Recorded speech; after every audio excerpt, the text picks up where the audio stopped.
जय श्री कृष्णा, जय श्री राधे। आप सभी का मंगल हो। आज हम आपको सुनाएंगे कार्तिक महात्म्य। आज हम आपको सुनाएंगे कार्तिक महात्म्य का 20वां अध्याय।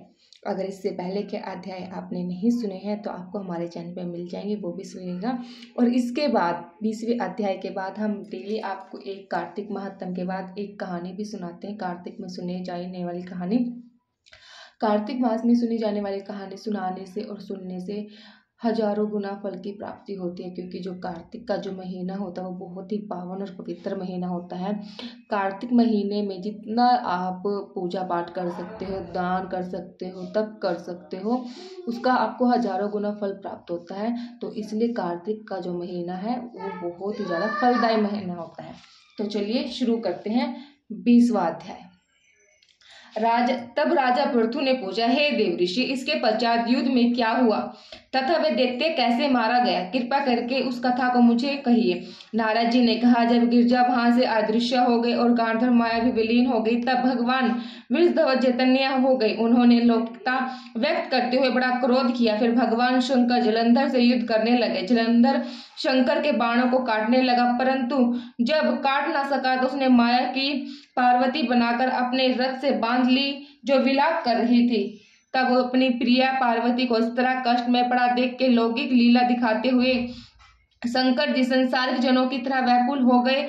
उन्होंने अग्निपुंज की तरह भयानक रौद्र रूप धारण किया। उनके रौद्र रूप को देखकर कोई भी दैत्य उनके सामने खड़ा होने में समर्थ न हो सका, यहाँ तक कि शुंभ निशुंभ भी युद्ध में स्थित होने के समर्थ न हो सके। जलंधर की सारी माया क्षण भर में नष्ट हो गई। युद्ध में चारों ओर हाहाकार होने लगा।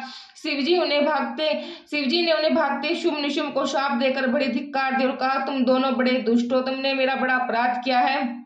तुम पार्वती को मारते थे और अब युद्ध से भागते हो। भागते को मारना पाप है, इसलिए अब मैं तुम्हें नहीं मारूंगा, परंतु गौरी तुम्हें अवश्य मारेगी। शिवजी के युग ऐसा कहने पर समुंदर पुत्र जलंधर क्रोध में अग्नि के समान प्रज्वलित हो उठा। उसने शिवजी पर घोर बाण वर्षा करके धरती पर अंधकार कर दिया।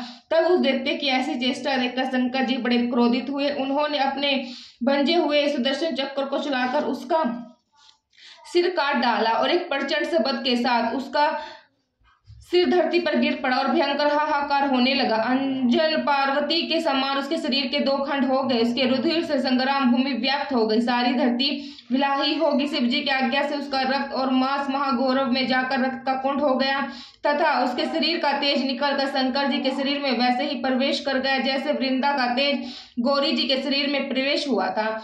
जलंधर को मरा हुआ देखकर देवता और गंधर्व सब प्रसन्न हो गए। ये था 20वां अध्याय। कल हम आपको सुनाएंगे 21वां अध्याय और अब हम सुनाएंगे आपको कार्तिक की कहानी,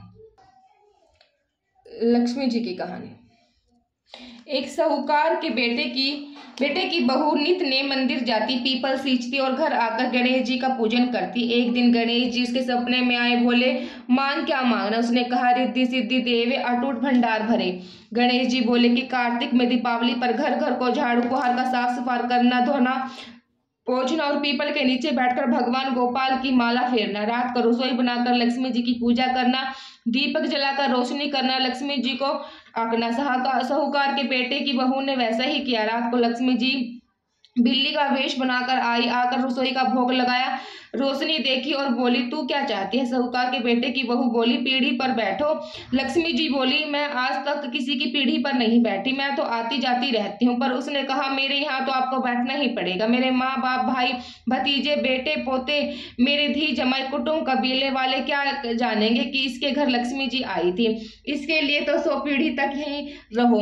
लक्ष्मी जी बोली, इतना समय तो बहुत है, कम करो। तब वह बोली 50 पीढ़ी, फिर बोली 25 पीढ़ी। फिर लक्ष्मी जी नहीं मानी। तब वह बोली कि मैं बाहर जाती हूँ, जब तक मैं ना आऊं आप मत जाना, यहीं पर रहना। वह अपने पिया जाकर रहने लगी, वापस घर आई नहीं। खूब धन हो गया, चारों तरफ घर व्यवहार होने लगा, घर में खूब आनंद ही आनंद हो गया।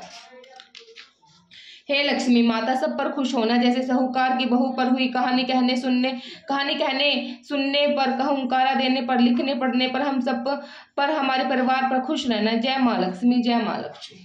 ये थी कार्तिक महीने में सुने जाने वाली लक्ष्मी जी की कहानी।